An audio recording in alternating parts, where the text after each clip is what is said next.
자, 드디어 마지막 우리 고린도후서 13장 11절, 12절, 13절 석절, 마지막 석절 부분 우리 같이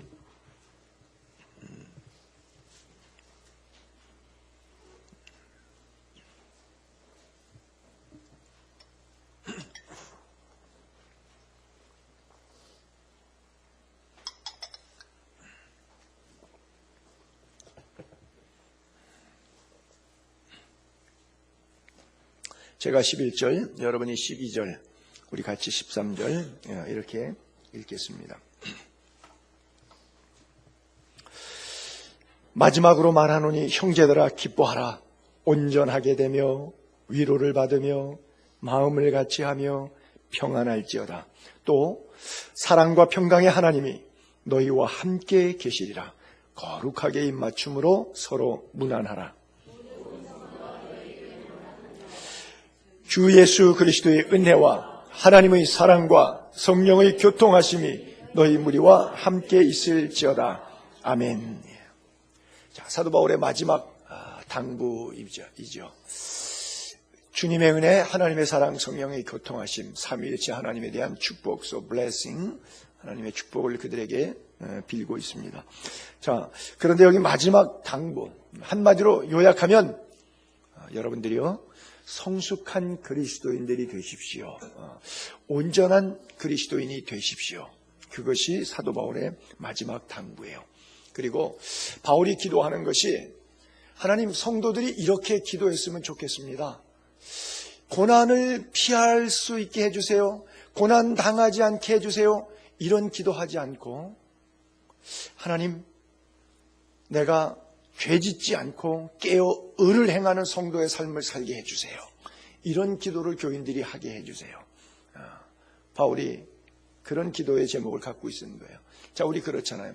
내 문제, 내 고난, 내 아픔, 내 상처, 하나님 이거 치유해 주세요. 그게 나쁘다는 게 아니에요. 그런데 바울은 지금 우리 다 했으니까, 그거 초신자 때 다 했으니까 이제는 중견, 아니 성숙자반에 올라왔으니까 이제 성숙한 그리스도인들은 하나님 내 문제 해결해 주세요. 나의 원하는 것은 이거지만 뭐 그런 기도보다 이제 하나님, 내가 깨어 의를 행하고 다시는 죄의 자리에 들어가지 않은 온전한 그리스도인, 성숙한 그리스도인 되게 해주세요. 그래요. 여러분, 성경적인 기도 늘 강조합니다만은 성경적인 기도는 마술적 기도가 아니에요. 마술은 뭐예요?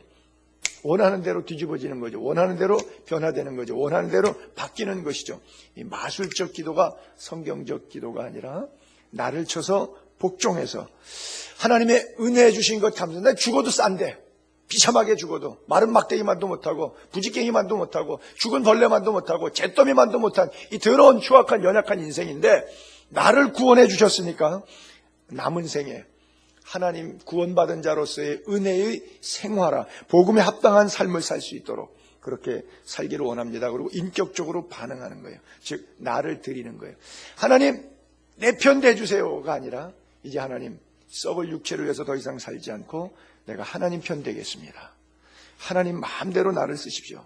하나님, 나 죽여도 좋고 나 병들어도 좋고 나 망해도 좋고 나 순교해도 좋고 하나님 마음대로 나 쓰세요.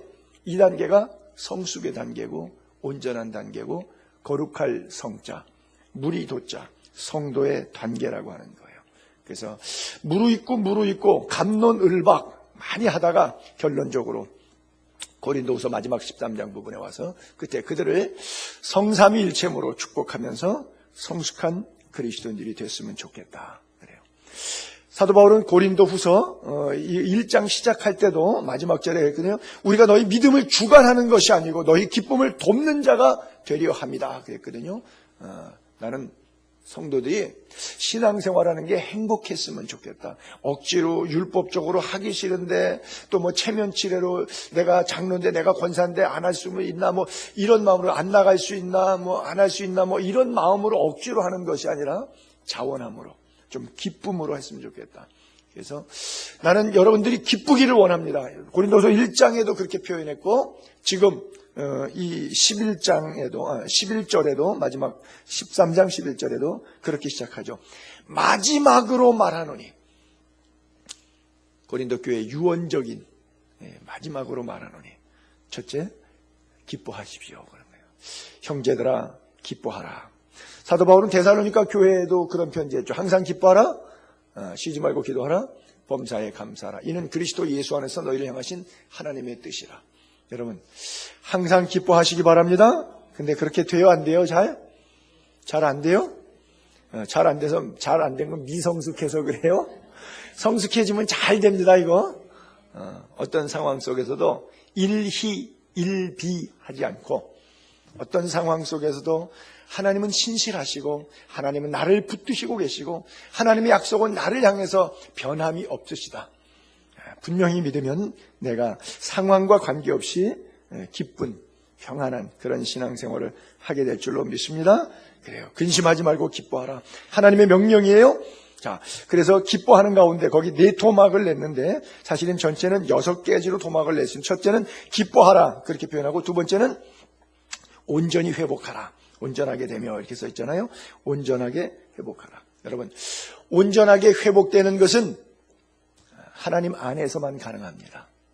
이것은 돈, 물질, 상황, 사람, 권력, 백으로 온전하게 되지 않습니다. 역대 정권이 바뀔 때마다 무슨 단어가 제일 먼저 등장하는 화두인 줄 아십니까?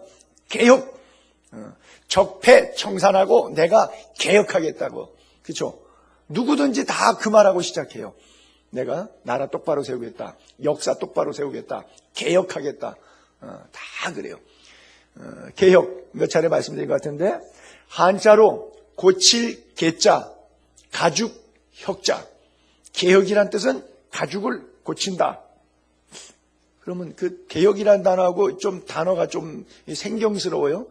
개혁이란 뜻 우리가 갖고 있는 개념하고 가죽을 고친다, 한자가 써 있는 개혁이라고 하는 본질적인 뜻하고, 그래서 저는 그것을 그렇게 해석하죠. 창세기 3장 15절처럼 20절에 보게 되면 하나님이 가죽옷을 지어 입혔다 그러잖아요.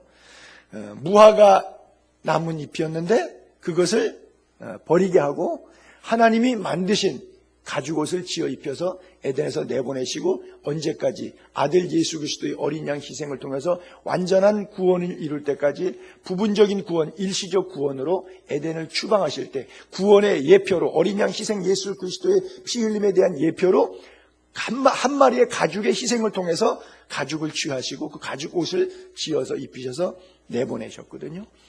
그래서 가죽을 고치는 것, 즉 무화과를 가죽으로 고쳐 입는 것, 그게 개혁이다.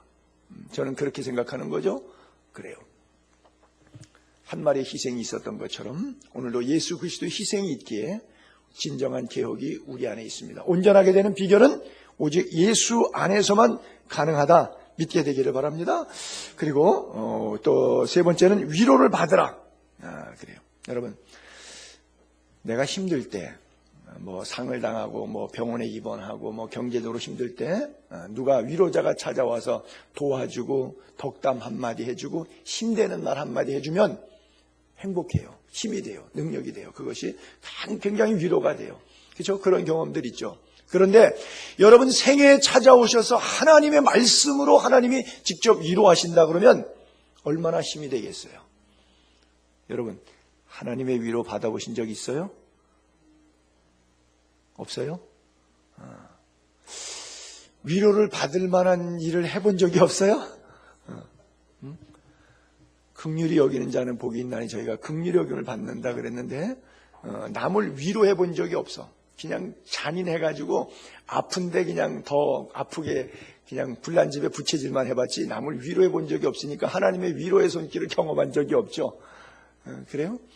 예전에 어렸을 때 수술꺾기 놀할 때 일본에서 제일 잔인한 애가 도끼로 이마가 상이라고 그랬는데, 그 다음에 더 잔인하면 안간 이마 골락가 상이라고, 그 다음에 더 잔인하면 꼬맨 이마 똑가 상이라고, 뭐 이런 식으로 말장난했는 것처럼 아픈데 더 아프게 하고 그것보다 더 심하게 하고, 그렇죠?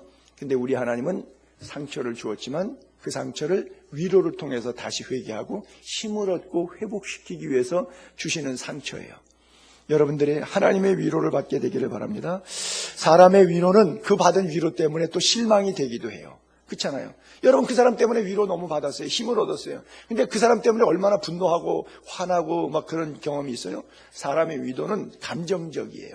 그러나 하나님의 위로는 약속의 말씀에 의지한 것이니까 우리를 온전하고 완벽하게 세우는 위로인 줄로 믿습니다. 그래요. 그 하나님의 위로, 바울이 고린도 교회에 그 위로를 전하고 있어요. 그리고 또 하나가 마음을 같이 하라 그랬어요.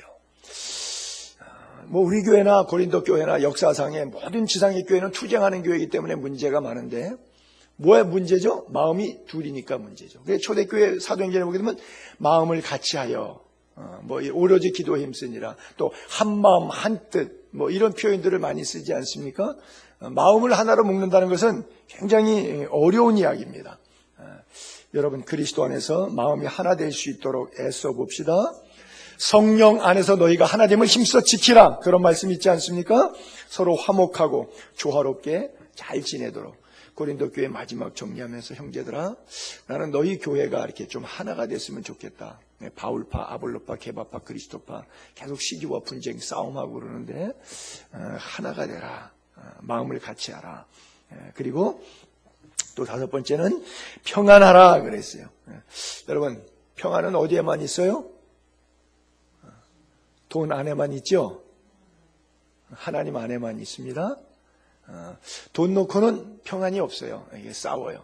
사람이 멀쩡한데 이야기할 때는 괜찮아요. 다 양보할 것 같아요. 근데 실제 돈을 놓고 하면 양보가 안 돼요. 그렇죠?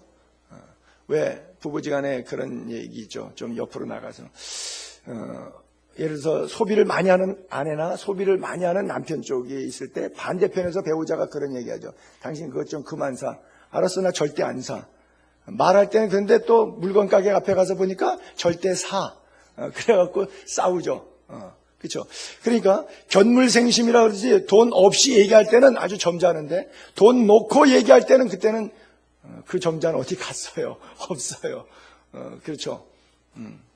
돈은 우리들에게 영원한 평안을 가져다 주지 못합니다. 하나님의 말씀만이 우리들에게 참된 평안을 줌을 믿게 되기를 바랍니다. 평안은 어디 있어요? 내가 너희에게 주는 것은 세상이 주는 것 같지 아니하다 그랬어요. 너희는 마음에 근심하지 말고 두려워하지 말라고 말씀하셨어요.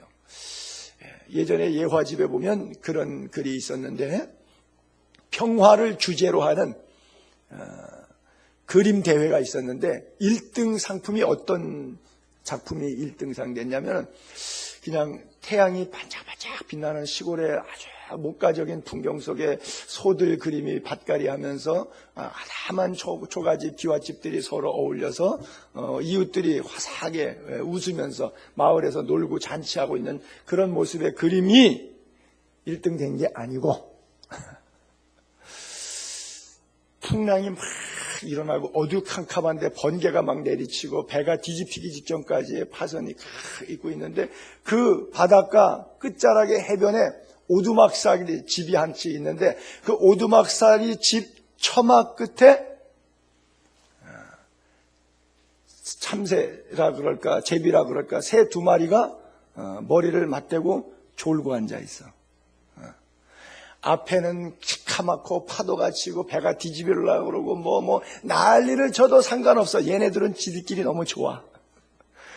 그냥 다 있고 평안하게 얼굴 둘이 맞대고서는 고개 대고서는 잠자는데, 그 그림이 평화상 그림 그리 대회 1등한 거예요. 굉장히 의미가 있지 않습니까? 다 잘 돼서 평안하다. 바람만 한번 불어봐요. 비바람이 나고 창수가 나면 흔들려 버려요. 그렇잖아요. 왜? 주초를 반석에 두지 않고 모래 위에 두었기 때문에. 잘 먹고 잘 살고 평안할 때는 누가 평안에 대한 이야기 못 하겠어요. 근데 어려운 가운데, 역경 가운데, 환난 가운데 그 속에서 평안을 노래할 수 있을 때 그가 참 평안을 가슴속에 누린 사람이에요.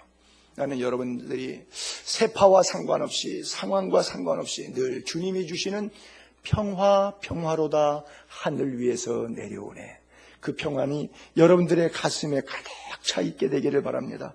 어둠의 세력이, 풍파가, 환란이, 불안이, 근심이 조금도 틈잡을 수 없는 충만한 평안의 은혜가 여러분들의 가슴에 꽉 차 있게 되기를 바랍니다.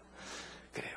그리고 또 하나가 거기 보게 되면 교제의 모범이 되라고 하는 그런 느낌을 주는 것인데 뭐냐면 거룩하게 입맞춤으로 서로 문안하라 그랬어요.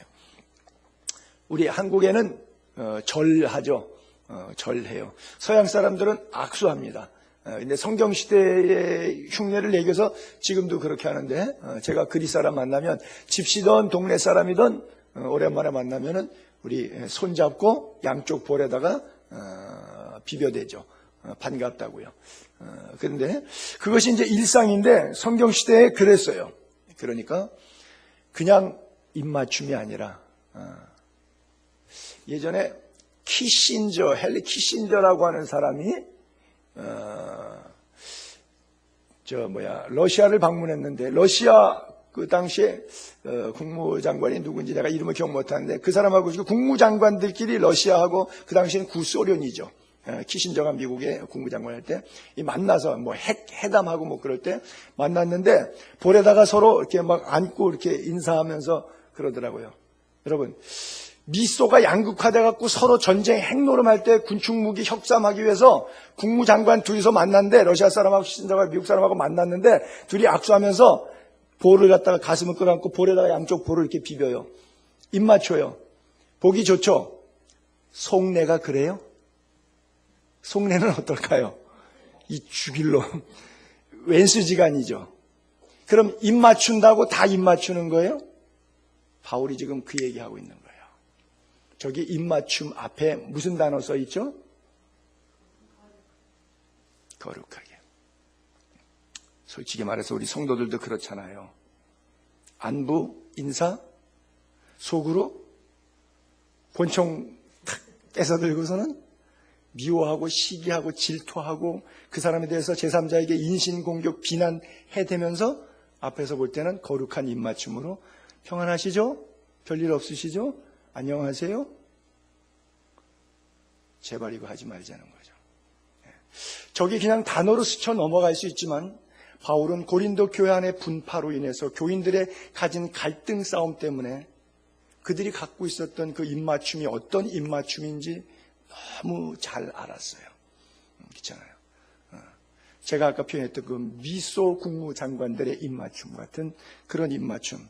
제발 교회 안에서는 그런 거 하지 말자는 것이죠. 그래서 온전하게 되는 것, 위로받는 것, 마음이 하나 되는 것, 평안한 것, 이것 다 하나님 안에서 가능한데 그 입맞춤을, 즉 성도의 교제를 이제 마지막 부분에 나올 교통하심, 사귐이라고 하는 거, 교제, 코이노니아를 얘기하는데 그것은 거룩하게. 우리 이름을 성도라고 거룩하다고 표현하지 않습니까? 그래서 거룩한 입맞춤, 이것은 화해와 연합과 용서와 격려와 사랑을 내포하고 있는 그런 메시지인 거예요. 그래서 하나님은 항상 우리와 함께 하시길 원한다. 거기다 평안할지어다 또 사랑과 평강의 하나님이 너희와 함께 하시리라 그랬잖아요. 하나님은 우리 안에 늘 좌정해서 계시기를 원하세요.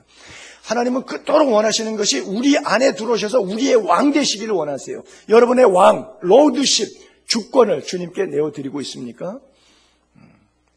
주님은 우리의 왕이라고 찬양하면서 삶의 연장에 돌아가서 찬양할 때는 주님은 나의 왕이고 일주일 동안 나가 살면 주님은 내 종, 그렇죠? 내가 주님의 왕. 내 원하는 대로 주님이 다 들어줘야 되고 안 들어주면 하나님께 대해서 원망하거나 분노하거나 또 어떤 자기의 표현 방식이 여러 가지를 나타내는 것.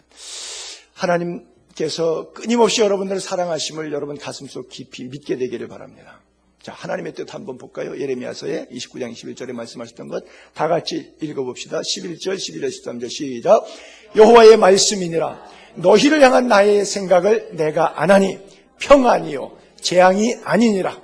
너희에게 미래와 희망을 주는 것이니라. 너희가 내게 부르짖으며 내게 와서 기도하면 내가 너희의 기도를 들을 것이요 너희가 온 마음으로 나를 구하면 나를 찾을 것이요 나를 만나리라. 아멘. 할렐루야. 그래요. 우리를 향한 하나님의 뜻, 평안인 줄로 믿게 되기를 바랍니다. 그래요. 주님과 동행하는 것. 여러분 어떻게 주님과 동행할 수 있어요? 주님의 평안을 어떻게 느낄 수 있어요? 장사하면서 뭐 그것이 나쁘다는 게 아니라 장사하면서 막 돈을 쓸 때 주님의 평안이 느껴져요? 어느 때 주님의 평안이 가장 느껴질 것 같아요, 여러분? 말씀 읽을 때, 또 기도할 때, 그때 주의 평안이 임하지 않습니까? 거리에서 막 싸우고 있을 때, 바빠서 막 설거지하다가 접시가 미끄러져갖고 탕 깨졌을 때 속에서 열나는데 그때 평안이 와요? 아니죠. 언제? 기도하고 말씀 보고 주를 가까이 대할 때 평안이 임해요. 여러분, 출애굽기 17장에 보게 되면 아말렉과 전투할 때 르비딤 골짜기에 여호수아가 나가서 전쟁합니다. 모세가 아론과 훌의 부축을 받고서는 손을 들고 기도할 때 승리하고 손이 내려오면은 실패합니다. 그렇다면 진정한 승부처는 어디예요? 르비딤 골짜기 전쟁하는 현장이 승부처인가요? 아니 그러면 산꼭대기가 기도처가 승부처인가요? 여러분들의 나그네 인생길의 삶에 있어서 지금 지지고 볶고 싸우고 있는 그 문제 속에 빠져서 헤매이지 마시고 이 문제에 급급해하지 마시고 그 문제에 빠져나오십시오. 문제 내버려 두십시오. 여호수아가 싸우게 내버려 두십시오. 여러분들은 모세 역할로 돌아오십시오. 그리고 손을 들고 하나님을 향해서 기도하십시오. 진정한 인생의 승부처는 여러분들이 싸우고 있고 여러분들이 고통하고 여러분들이 문제로 힘들어하는 그 부분이 아무것도 아닙니다. 그거 보지 마십시오. 생각도 하지 마십시오. 문제 속에 빠지면 문제에 더 침착이 되는 거고 문제에서 빠져나오면 그 문제는 아무 문제도 되지 않습니다.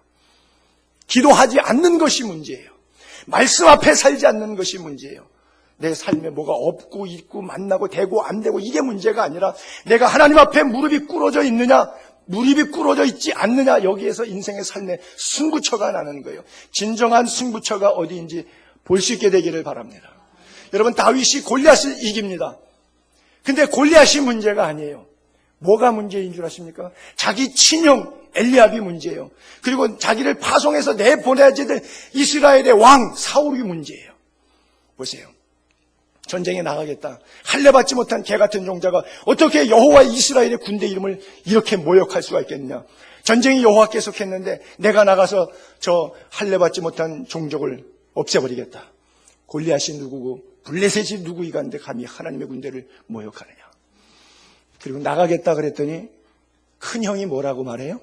큰형 엘리압이 다윗이 사람들에게 하는 이 말을 들었어요. 지가 전쟁 나가 싸우겠다고. 그가 다윗에게 노를 바랍니다. 8 형제 가운데 장남이 막내 8번째니까 최소한도 나이가 20년 이상은 차이 났을 거예요. 부자지간 이상 차이가 나요. 그러니까 막내가 얼마나 우스워요. 노를 바라는 거지. 내가 어찌하여 이리로 나왔느냐. 들에 있는 양은 누구에게 맡겼냐. 양 도둑질해 가면 어떻게 하려고. 양이나 치지 여기 뭐하러 왔어. 나는 내 교만한 것, 내 마음이 완악한 건 너무 잘한다. 내가 전쟁을 구경놀이 왔냐? 너 전쟁 구경하러 왔지? 이러고서는 형이 기를 죽여요. 지금 다윗은 골리앗하고 싸워야 되는데 도와주진 못할 망정 가장 큰 힘이 되어줄 형제가 비난하고 있어요. 여러분들이 신앙생활이 그렇지 않습니까? 나그네 인생길의 삶의 영적인 생활이 그렇지 않습니까? 또 보세요. 나가겠다니까 왕은 말리죠. 사울이 다윗에게 이르되 내가 가서 저 블레 사람과 싸울 수 없으리니 그래요. 단정해버렸어요. 넌 못 나가. 넌 못 싸워. 왜 그런 줄 알아? 너는 작고 소년이야. 나이도 어리고 전쟁의 경험이 전혀 없어. 근데 그 골리앗 그는 어려서부터 전쟁터에서 잔뼈가 굵고 기골이 장대 키가 2m 70이야. 칼자루가 배틀자루 같아. 칼자루가 길이가 2m 10cm짜리 칼을 들고 있고 키는 2m 70이야. 너는 거기 3분의 1 토막이야. 그리고 이 친구는 기골이 장대할 뿐 아니라 전쟁터에서 뼈가 굵은 친구야. 집안 대대로 아버지부터 형제들이 다 그런 집안이야. 가드 집안에 아주 특별한 안악자손 같은 집안이야. 너는 안 돼. 짐승 똥이나 치고 있다가 네가 무슨 전쟁해. 안 된다고 하는 것이죠. 그렇죠? 근데 다윗의 가슴을 한번 볼까요? 다음 절에 한번 올려볼게요. 다윗 왕의 가슴이에요. 어린 소년의 다윗. 블레셋 앞에 서 있는 다윗의 가슴입니다. 오늘 여호와께서 너를 내 손에 넘기시리니 오늘 넌 죽었다 이거예요. 하나님이 내 손에 붙였다 이거죠. 내가 너를 쳐서 내 목을 베고 블레셋 군대의 시체를 오늘 공중에 세워 땅의 들짐승에게 주어 온 땅으로 이스라엘에 하나님 계신 줄 알게 하겠고, 저렇게 됐는데 되기 전에 저런 예언을 선포합니다. 여러분 대단한 것 아니겠습니까? 된 다음에 말하면 쉬워요. 근데 아직 저 상황은 전개되지 않았는데 미리 선포했는데 그대로 된 거예요. 저건 예언이에요 지금. 그게 뭐 예언은 믿음에서 나오는 거예요. 또 여호와의 구원하심이 칼, 창, 상황, 물질, 인간, 프로그램, 조직, 기획력 이런 데 있지 않고 않음을 이 무리로, 이 무리라고 하는 것은 블레셋 포함, 이스라엘 포함이에요. 모두에게 알게 해주겠다. 전쟁은 여호와께 속한 것인즉 그가 너희를 우리 손에 넘기시리라. 그래요. 여러분, 우리도 일촉즉발의 어떤 의미에 있어서는 전쟁의 핵전쟁의 앞에 놓여 있다고도 볼 수가 있어요. 그렇죠? 북한이 한 20년 전, 한 20년 전, 30년 전부터인지 어쨌든 아마 할아버지 김일성 살아있을 때부터 준비했는지는 모르겠는데 핵무기가 뭐 거의 다 있는 것으로 다들 추정들 합니다. 이제는 뭐 미국까지 핵폭탄 터뜨리겠다 그러니까 지금 뭐 트럼프가 뭐 어떻게 뭐 조치를 취하겠다 먼저 뭐 이런 얘기가 나오는 판인데 어쨌든 모르겠어요.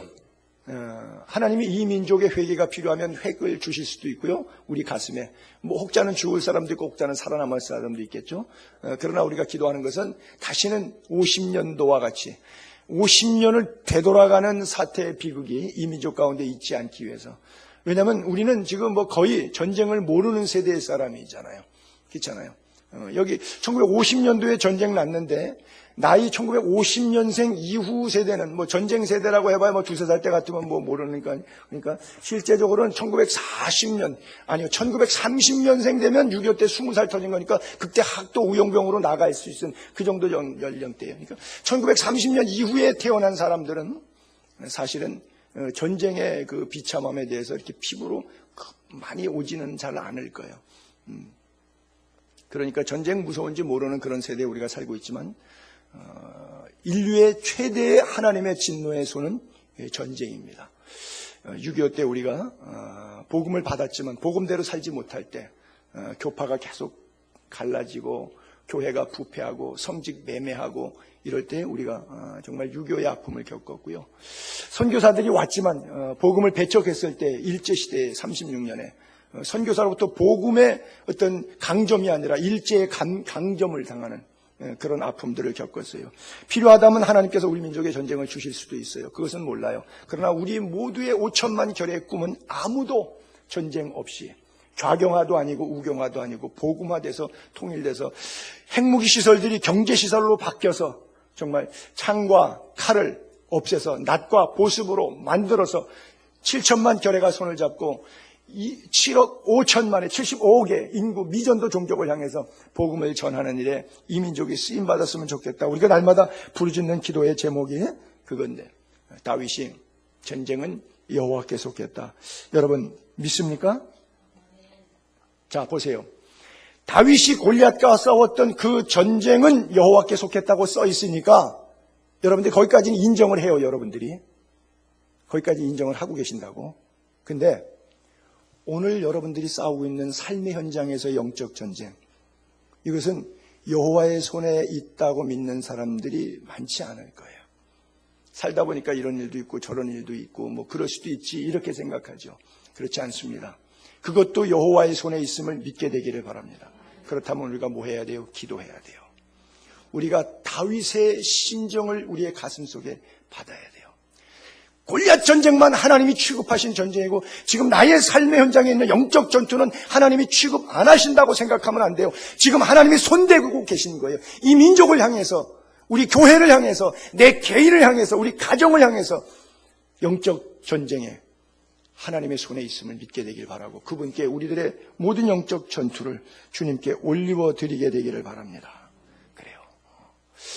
그래서 이 블레셋 골리앗과의 싸움은 그 동네 이름이 어디였냐면 엘라라고 하는 골짜기였는데 진정한 승부처는 엘라 골짜기에서 골리앗 전쟁에서 이긴 게 아니라 현장은 맞습니다만은 엘라 골짜기가 아니라 다윗의 가슴에서 이긴 겁니다.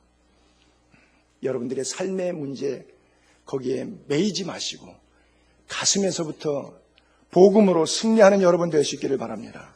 자, 마지막 13절 부분에 주 예수 그리스도의 은혜와 하나님의 사랑, 성령의 교통하심 너희 무리와 함께 있을지어다 그랬어요.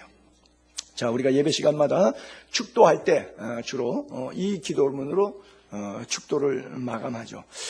성부, 성자, 성령 삼위일체 하나님에 대한 표현인데 우리가 고린도전서 12장 은사장을 읽을 때 이 삼위일체에 대한 수식어를 이렇게 표현하는 걸 본 적이 있어요. 한번 넘겨보시죠. 은사는 여러 가지가 있는데 성령은 같고, 직임은 여러 가지가 있는데 주님 예수 그리스도는 같고, 사역은 여러 가지가 있는데 하나님은 같으다. 그래서 그 은사가 9가지, 그 구절에서만큼은 이제 9가지가 나와 있었죠. 은사의 종류, 성령이 같은데 은사가 지혜, 지식, 믿음, 병고침, 능력회감, 예언, 영분별, 방언, 통변, 그렇게 해서 9가지 은사의 종류. 성령 같은데 은사는 이렇게 9가지 종류로 구분했고, 물론 더 되지만 그 부분에서 이렇게 나눴고요. 다음에 보게 되면 직임의 종류가 있어요. 직분, 사도, 선지자, 복음 전하는 자, 목사, 교사. 그래서 6가지로 직분자 이름, 우리가 장로님, 권사님, 집사님, 목사님 뭐 이렇게 하는 식으로 초대교회 직임을 예수 그리스도가 우리에게 위탁한 직분자들, 예수님께서 사도를 12명을 뽑았잖아요. 그래서 사도, 그 다음에 선지자, 복음 전하는 자, 목사, 교사. 구약시대만 사도가 있었던 것이 아니라 신약시대도 아가보 같은 사람은 선지자라고 이렇게 표현하고 있거든요. 그래서 하나님께서 미리 계시를 주셔서 예언할 수 있도록 말씀을 미리 주신 선지자들이 신약시대도 활동하고 있었습니다. 자, 다음에 사역의 종류. 성부 하나님은 같으신데 그 하나님이 이렇게 다양한 일을 시키세요. 사람들에게 직임을 달리주시면서 섬기는 일을 하게 하고, 어떤 사람은 가르치는 일을 하게 하고, 어떤 사람은 위로 사역을 참 잘해요. 어떤 사람은 구제 사역을 참 잘해요. 어떤 사람은 다스리는 사역을 참 잘해요. 누가 다스리면 아주 그냥 힘들어지는데 누가 다스리면 분위기가 너무 좋아지는 그런 경우 있죠. 그렇죠? 그 다음에 긍휼을 베푸는 사역을 굉장히 잘하는 사람이 있어요. 다 하나님이 불러시키는데 각자에게 이렇게 다양한 종류의 하나님의 은사가 나타났다고 하는 것이죠. 그래서 성부와 성자와 성령의 사역 기능들을 성경은 이렇게 표현하고 있듯이, 마찬가지로 은사, 주 예수 그리스도의 은혜, 그 다음에 하나님의 사랑, 성령의 교통하심. 그래요. 자, 은혜. 예수 그리스도의 은혜는 무슨 은혜예요? 십자가의 은혜죠. 믿습니까? 그래요. 오직 십자가의 은혜. 종교개혁 당시에 그들이 오직 성경, 오직 은혜, 오직 믿음, 이런 구호를 외쳤는데 바로 오직 은혜. 여러분 뭘로 살았어요? 오직 은혜로. 우리가 구속함을 받은 것이 오직 은혜로, 예수 그리스도를 믿음으로 말미암아 하나님의 은혜 가운데 구원받은 줄로 믿습니다. 그래서 사도 바울이 마지막 마무리하면서 예수 그리스도의 십자가의 은혜가 늘 머물기를 바란다. 그리고 두 번째가 하나님의 사랑. God is love. 하나님의 속성 가운데 절대적인 것이 사랑이잖아요. 어느 정도까지? 자기 아들 독생자 예수 그리스도를 내어줘서 죽기까지 우리를 사랑하셨지 않습니까? 그 하나님의 사랑. 조건 있는 사랑이에요? 무조건적인 사랑이에요? 조건 없죠. 무조건적인 사랑이죠. 변해요? 안 변해요? 안 변해요. 불변하는 사랑, 무조건적인 사랑이 하나님의 사랑이에요. 자, 인간의 사랑은 그래요. 조건적이에요? 아니에요? 조건 보죠. 그렇죠? 조건을 보죠. 우리가 사랑으로 결혼한다고 하지만 그 결혼의 전제 조건이 뭐예요? 사실은 조건을 이렇게 헤아리지 않습니까? 그래 조건을 보는 거예요. 하나님의 사랑과 인간의 사랑은 조건적인 사랑과 무조건 사랑이에요. 그 다음에 하나님은 한 번 사랑하시면 변함이 없으시고 사랑하는데, 우리는 한 번 사랑했다가도 내 마음에 안 들게 언행하면 이제 안 사랑하는 정도가 아니라 아주 미워하죠. 그래서 인간의 사랑과 하나님의 사랑은 비교되는 사랑인데, 그런 인간적인 쪼잔한 치졸한 사랑이 아니라 하나님의 사랑이 여러분들의 가슴에 있기를 바란다 그랬고요. 마지막 세 번째가 성령의 교통하심이라고 써 있어요. 교통하심. 그냥 문자 그대로 교통. 거리에 차를 왔다 갔다 하는 걸로 이해하셔도 좋아요. 같은 교통이니까. 코이노니아, 교제, 사귐, 왕래, 그런 거예요. 성령이 내 안에서 나를 늘 왕래하시는 거예요. 그리고 나를 늘 이끌어 가시는 것. 성령의 충만함. 다른 말로 보혜사라 그러는데 그 보혜사 성령께서 우리의 연약함을 도우시나니 우리가 마땅히 빌바를 알지 못할 때도 대신 우리를 위하여 탄식하여 기도해 주시는 하나님의 영, 그것이 바로 보혜사 성령의 역할이에요. 파라클레토스라고 그러는데, 그래서 그 영의 역할이 뭐예요? 성령이 교통하시면 그 인간은 어떻게 되느냐면 늘 기뻐요. 늘 기뻐요. 상황과 관계없이 성령 때문에, 말씀 때문에, 하나님 때문에 늘 기뻐요. 어떤 상황에 의해서 기뻐하는 것이 아니라 여러분 성령과 교제하게 되기를 바랍니다. 성령과 교제 안 하면 누구랑 교제하는 거예요? 악령과 교제하는 거예요. 악령과 교제하면은 기쁠 때도 있지만 슬플 때가 더 많아요. 슬플 때가 더 많아. 힘들 때가 더 많아. 분노할 때가 더 많고. 성령과 동행하면, 성령이 내주하시면 성령의 표징은 뭐예요? 기쁨이에요. 믿습니까? 희락이에요. 성령의 표징, 성령의 열매, 이건 기쁨이고 희락이고 평강이에요. 그래서 이 기쁨이 계속 유지되는 거예요. 그래서 교회는 바울의 표현을 하면 은혜 공동체, 사랑 공동체, 교통 즉 친교 공동체. 할렐루야, 믿습니까? 그래요. 그런 공동체가 돼. 이게 서로 잘 통해야 되는데 이 교통, 이 왕래 이게 잘 마음이 안 통해요. 왜냐하면 영적인 차원 때문인데, 그래서 바울이 셋째 하늘 얘기했잖아요. 고린도후서에서 자기가 셋째 하늘 얘기하는데 뭐 쓸데없는 얘기라고 그러면서도 넌지셨는데, 왜냐하면 고린도 교인하고 자기하고 안 통하는 이유를 거기서 발견하는 거예요. 자, 보세요. 제가 예를 들을게요. 스데반이 순교를 당합니다. 누가 죽여요? 사도 바울이 그때 죽였죠. 예수 안 믿을 때 사도 바울이 죽이잖아요. 스데반이 무슨 소리 하죠? 하늘이 열리고 예수 그리스도께서 하나님 우편에 서신 것이 보인다 그랬거든요. 바울이 열이 이렇게 나는 거죠. 이놈의 새끼 말하는 거 봐라. 완전 신성모독이구나. 스데반은 진짜 본 거예요. 가짜가 아니에요. 자기의 체험이잖아요. 우리 서로 받은 그 기쁨은 알 사람이 없도다. 스데반은 충만해서 보이니까 영안이 열려서 봤는데 그 소리를 듣는 순간 안 보이는 사도 바울은 삐때가 여기까지 와서 돌로 죽여 온도 내려버린 거예요. 죽여버렸어요. 자, 그랬는데 세월이 14년 지났어. 어느 날 하나님께서 그를 셋째 하늘로 끌려 올라가시네. 하나님이 보이고 천국이 보이네. 하늘 보좌가 보이네. 그 다음에 땅에 내려와서 고린도 교인들이 내 말 못 알아듣는 교인들 보니까 스데반 마음이 이해가 됐을까요? 안 됐을까요? 스데반 마음이 이해가 됐지. 야, 그때 내가 스데반을 때려 죽인 놈이다.